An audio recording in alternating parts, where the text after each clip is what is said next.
এই আমাদের কারিমুল যারা নেতৃত্বরা আছে, মালিক ভাই, অনির্বাণ দা, রাইনুর, আর যারা যারা আছে আমাদের সবাই অঞ্চল নেতৃত্বরা আছে, এদের মতো স্রোতের বিপক্ষে দাঁড়িয়ে রাজনীতি করার সাহস আছে না?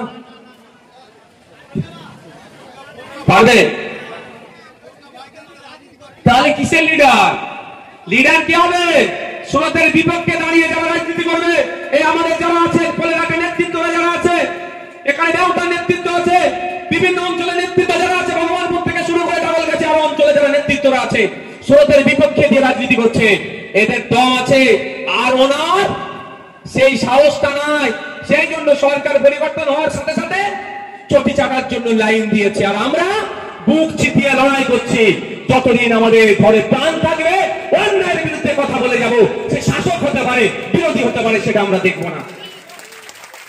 আমি আপনাদের বলি, যখন সিপিএম ছিল উনি কোথায় ছিলেন? সিপিএম এ ছিলেন।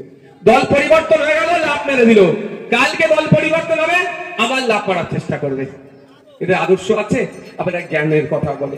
এদের ফাঁদে যারা পড়ে হই হই করছেন, এদের পাল্লায় পড়ে যারা হিংসাত্মক কাজ করছেন, আমি তাদেরকে একটু অনুরোধ করব, এদের ফাঁদে পা দেবেন না। কারণ এরা নিজেদেরকে বাঁচার জন্য সব সেফ জোন করে রেখেছে, আর আপনাদেরকে এরা কি করবে? দেখে দেবে।